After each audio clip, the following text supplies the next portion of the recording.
Pero bueno, y hay una elección sobre el Yasuní. Precisamente sobre recursos, porque al final del camino son dos temas, ¿no? La naturaleza y el recurso. La naturaleza o el recurso, o la naturaleza y el recurso. David, ¿cuál es tu criterio sobre la consulta del Yasuní? Lo has planteado perfectamente, Nelson, porque justo esa es la forma en que lo plantean los que están por el sí y la forma en que lo planteamos los que estamos por el no. Claro. Los que están por el sí te plantean esa dicotomía de o la naturaleza o el recurso, es decir, tienes que coger una de las dos. Nosotros hemos planteado el hecho de que la ciencia nos permite hacer ambas, respetar ambas, Ok, ¿sí? perfecto. Obtener ambas.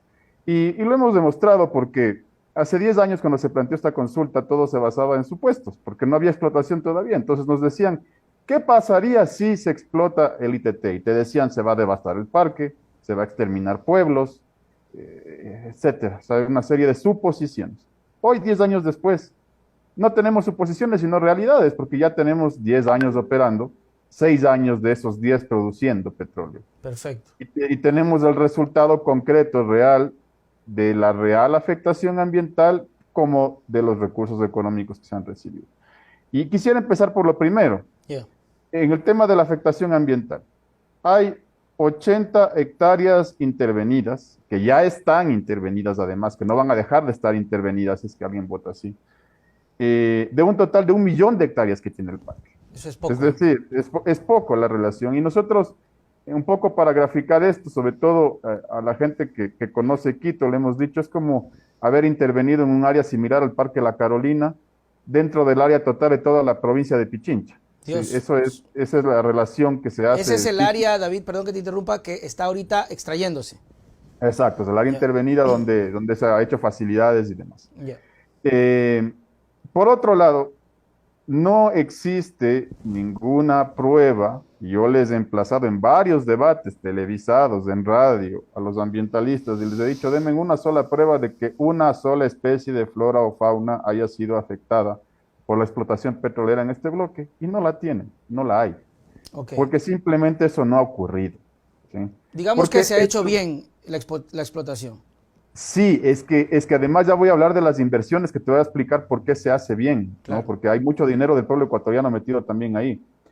Tercero, ¿qué nos decían? Nos decían los pueblos no contactados se van a exterminar. Primero, en la zona específica del bloque 43, donde está el bloque 43, que es la esquina nororiental del parque, no en el corazón del parque, porque el corazón es la zona intangible, zona que se delimita precisamente para que puedan estar los pueblos no contactados donde han estado siempre, ¿sí? Yeah. O sea, es decir, la zona intangible no se delimitó así porque sí, sino porque se ha tenido evidencia de que han estado ahí.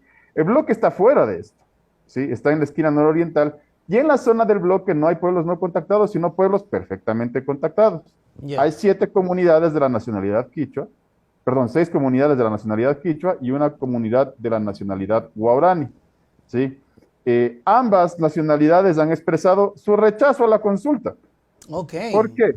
¿Por qué? Porque ellos, antes de que ingrese la empresa estatal, no tenían agua potable, no tenían fluido eléctrico, no tenían escuelas decentes, no tenían centros de salud. Es decir, el Estado los tenía abandonados como los tiene abandonados con la seguridad. Así es. De la misma forma los tenía abandonados a ellos en la zona de frontera, porque esta es una zona de frontera además con el Perú. Y cuando llega la operación estatal empiezan a tener 16 plantas de potabilización, empiezan a tener fluido eléctrico, empiezan a tener campañas de salud, de vacunación, etcétera. Y mejora sus condiciones de vida y además empiezan a tener trabajo. Porque de los 1,000 trabajadores directos que estamos en ese bloque, 800 son de la comunidad. Ah, qué bueno. Es decir, 800 son de esas nacionalidades, a los que van a dejar sin trabajo en el momento en que se pare la explotación petrolera en el bloque. Es decir, si es que alguien vota así, lo que está haciendo es votar para dejar sin trabajo a esa gente. David, antes de seguir, esto me causa curiosidad.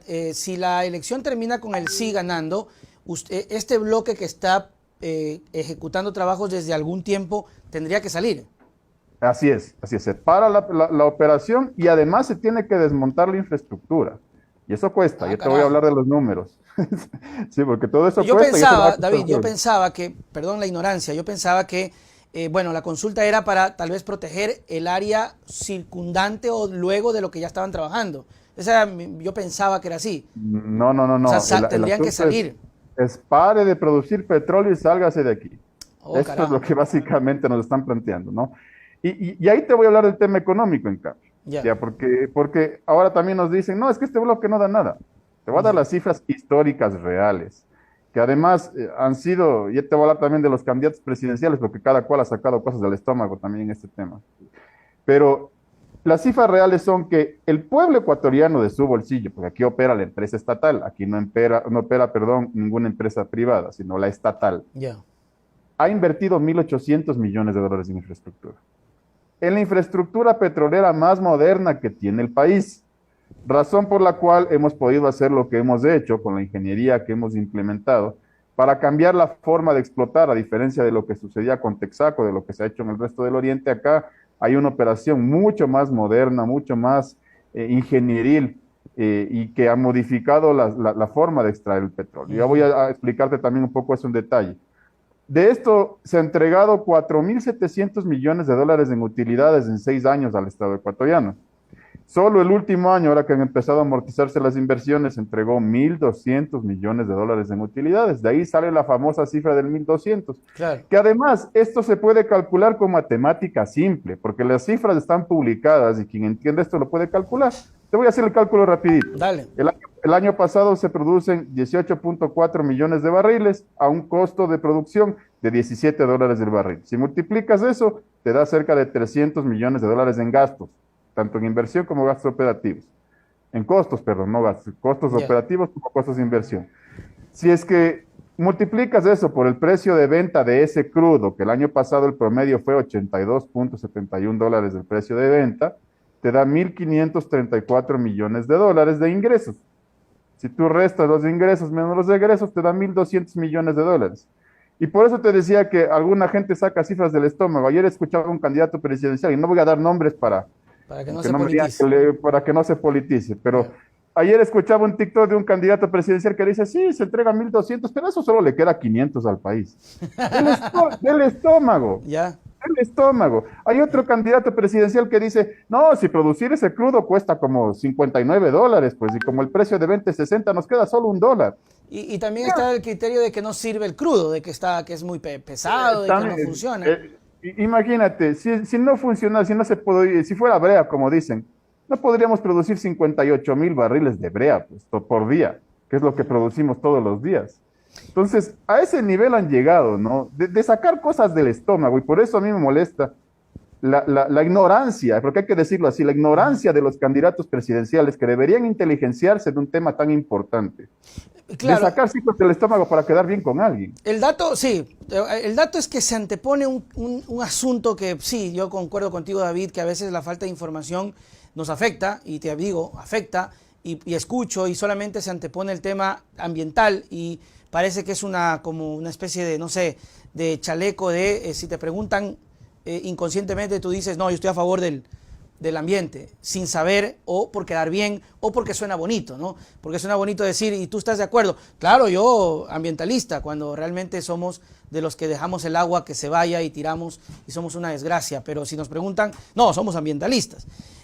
Eso, David, a ver, para dejar en claro, el petróleo se está extrayendo. Primero, Así para es. la gente que está escuchando, porque yo también pensaba que no. Bueno, se está extrayendo. Ahí está la ignorancia para que sepan que yo también soy.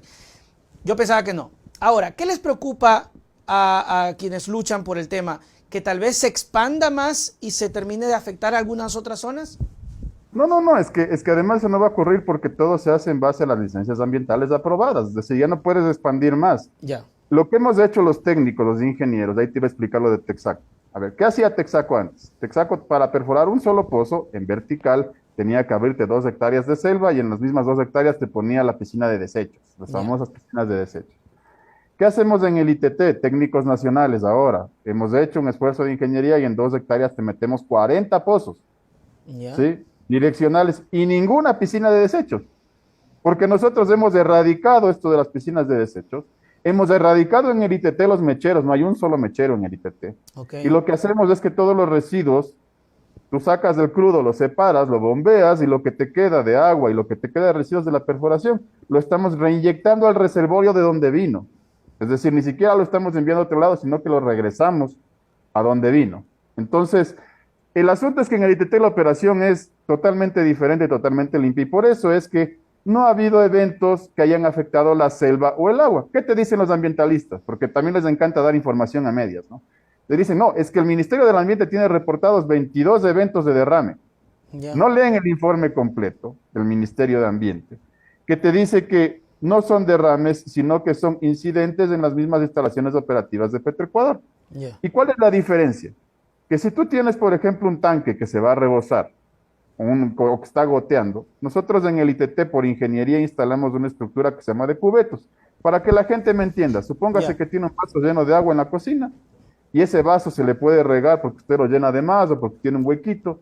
Entonces usted lo que hace para prevenir que no le ponga, que no se le riegue en la cocina, en el mesón de la cocina, el agua, le pone debajo una bandeja, Ya. ¿sí? Que contiene lo que se vaya a regar.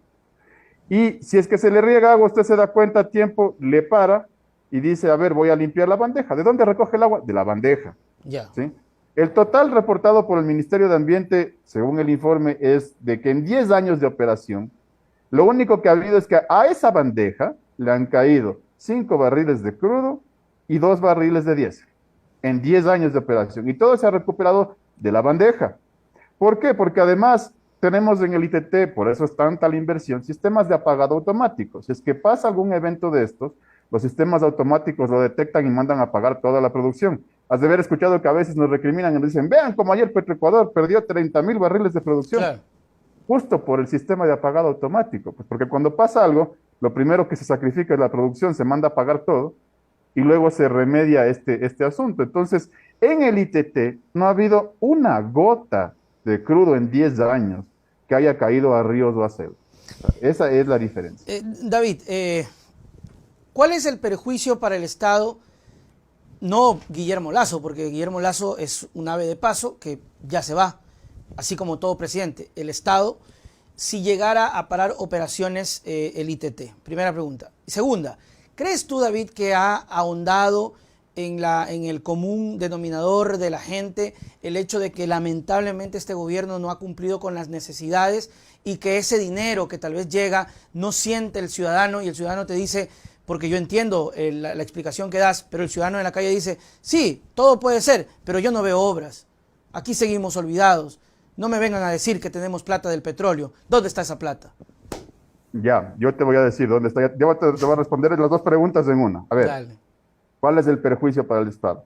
Primero, dejar de recibir 1.200 millones de dólares anuales que van al presupuesto general del Estado, que financia lo poco que nos dan.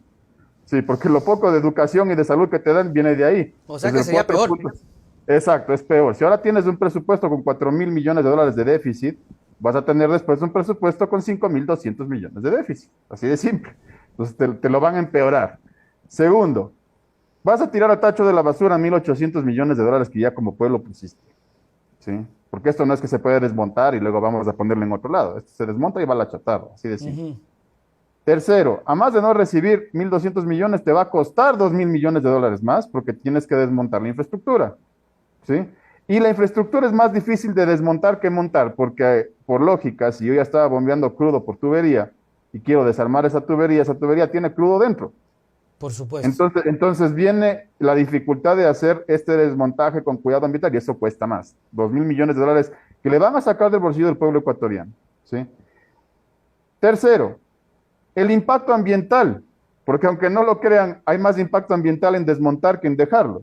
Chuti. ¿Por qué? Primero, porque tienes que desenterrar tubería, que ahora ya está reforestado encima de eso, que tienes que hacer lo que te decía. Y segundo, porque vas a dejar a 800 familias sin trabajo Claro. y ellos van a tener que reponer esos ingresos de alguna manera. Y no Generalmente, ¿cómo? Con actividades ilegales. Eso iba a decir. ¿Ya? Entonces, ¿qué ha pasado ya en otras zonas, como al norte del Parque Nacional Cuyabeno, que es otro parque importante del Oriente? Que entra la maderera ilegal y hace tala ilegal de árboles, y eso sí devasta el parque. ¿Sí? Y de eso no se habla.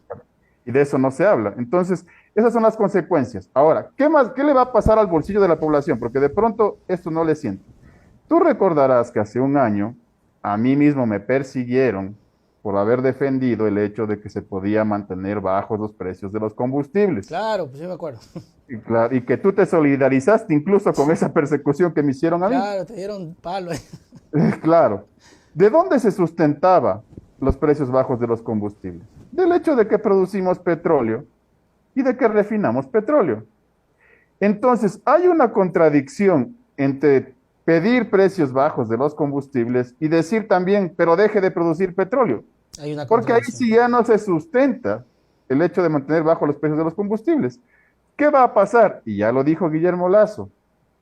Y se están frotando las manos los que siempre querían subir el precio de los combustibles. Vamos a tener que revisar subsidios, dijo. Bueno, ellos lo llaman subsidio, nosotros dijimos que no había subsidio, pero el asunto es que van a subir el precio de los combustibles.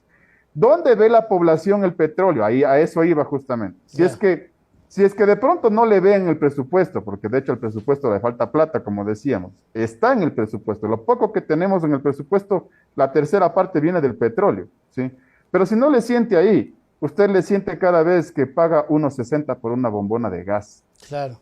Porque el modelo que nos quieren llevar los ambientalistas, y ustedes revisan la millonaria propaganda de los ambientalistas, ¿no? Porque si han de haber visto la propaganda que está inundando redes, no es propaganda barata. Tú que trabajas en esto sabes Sí. cuánto Por cuesta una sí, producción en de el ese Yasuní. estilo. Sí, tú sabes cuánto cuesta una producción de un spot de 1 minuto de esa calidad y Claro. con tanto actor y todo el tema. Ujú. Pero lo que dicen y nos ponen, nos dicen, podemos ser como Costa Rica, dicen que ahí no explotan petróleo y viven del turismo. Vamos a las cifras. Costa Rica tiene, según el INEC de Costa Rica, un desempleo del 9%. Según el INEC del Ecuador, el desempleo es 4%. ¿Sí? En Costa Rica la bombona de gas te cuesta $13 Dios. y pagamos 1.60. Si vamos a Chile, que es otro país no petrolero, la bombona de gas te cuesta $30. Carajo. Aquí pagas 1.60. ¿Cuánto pagas por la gasolina aquí? 2.40. ¿Cuánto pagas por la gasolina allá? Más de $4. ¿Cuánto pagas por el diésel aquí? 1.90. ¿Cuánto pagas por el diésel allá? Más de 4.50. Es decir, la población sí ve beneficios del petróleo. Y otra cosa, para dejar también en claro, esta explotación es netamente estatal, porque no hay intervención privada, y eso es bueno. Por supuesto, por supuesto. Por eso nosotros la defendemos con tanto ahínco. Tú sabes que nosotros somos grandes opositores de la privatización y por eso mismo nos han venido persiguiendo. Chútica, o cada vez que sea, han podido. David, es decir, si es que la consulta popular llega a ganar, estaríamos minando y cortando a un pozo que está manejado estrictamente por el Estado y no privatizado. O sea, nos estamos haciendo un harakiri más o menos. Exactamente. Tú sabes que nosotros hemos defendido que los poquitos campos que nos quedan en manos del Estado no se privaticen. Este es uno de esos. Además, te va a aumentar otro tema más, porque también hay el qué está detrás de la consulta. Que también nos pintan esto como que sí, queremos salvar la naturaleza y todo el tema, y el sistema sentimental, como tú bien decías, ¿no? Uno le preguntan, ¿quiere defender la naturaleza? Y todo dice sí. Yo también digo que sí, por eso hago el trabajo de ingeniería para sacar responsablemente los recursos y no afectar la selva. Pero ¿qué está detrás? A ver, ¿por qué hay tanta plata en la campaña del sí? ¿Quién financia esa campaña? En el Ecuador, hace años, están asentadas unas cosas que se llaman ONGs, que son organizaciones no gubernamentales, que vienen desde el extranjero. ¿Quién financia esas ONGs desde el extranjero? Los partidos verdes europeos, ¿sí? Alemanes, franceses y demás. ¿Quiénes están detrás de los partidos verdes europeos? Los capitales de la energía verde, porque no es que la energía verde es socialista, ni que la energía verde te cuesta mucho. Sí, es capitalista, igual que todo. No es que te la regalan. Exacto. Entonces, ¿qué política te han implementado ahora? Te dicen, a ver, usted, voy a poner a su disposición bonos de carbono. Has de haber escuchado algo de los bonos de carbono que te dicen, ahí está la respuesta para reemplazar los recursos, los bonos de carbono. Los bonos de carbono son bonos de deuda, se los conoce como bonos verdes y bonos azules. ¿Qué son los bonos de carbono? Son bonos que te dan a cambio de que tú dejes de producir tus recursos de energía fósil, es decir, de petróleo. Te dicen, usted deje de producir su petróleo, como va a dejar de recibir dinero, le voy a dar bonos de deuda. Primera cosa, te reemplazan producción propia por deuda. Por deuda. Segundo, esa deuda está condicionada. No es que la puedes usar en cualquier cosa. Esos bonos de deuda tienen la condición de que tú las puedes usar únicamente para comprar energía verde, infraestructura verde, Que casualmente y todo ellos exacto, y todo lo demás que ellos venden. Y todo lo demás que ellos venden. Eso es lo que está detrás. Por eso Sí. es que hay tanta plata. Entonces, básicamente lo que nos están diciendo es, vea, Ecuador, usted deje de producir 1.200 millones de dólares al año, yo le ofrezco deuda a cambio de eso para que me compre tecnología verde a mí. Ya, eso es perder soberanía energética, ¿sí? Y perder ingresos para ganarte deuda. Eso es lo que está detrás de esa campaña. Tus palabras finales, David. En este tema, a la gente decirle que conscientemente vote no. Voy a poner así de sencillo. Votar sí es votar para que le suban los precios de los combustibles, del gas, y le suban los impuestos, clarito. Votar no es mantener los recursos de la nación, mantener la operación del Estado en la industria petrolera, defender nuestros recursos y nuestros ingresos, mantener bajo los precios de los combustibles y no cambiar producción por deuda, que es lo que nos quieren implementar en este momento. Y transmitir el mensaje, como tú lo has dicho, Nelson, nosotros no tenemos el dinero que tienen para inundar las redes con actores, con jingle, con producción de alta calidad, etcétera, para convencer a la gente. Lo que tenemos es nuestra convicción, nuestra palabra, nuestro trabajo, nuestro conocimiento para en espacios democráticos como este hablar con claridad a la gente y transmitir este mensaje, que necesitamos que la gente nos ayude a transmitir que este 20 de agosto hay que votar rotundamente no para defender los recursos de la nación.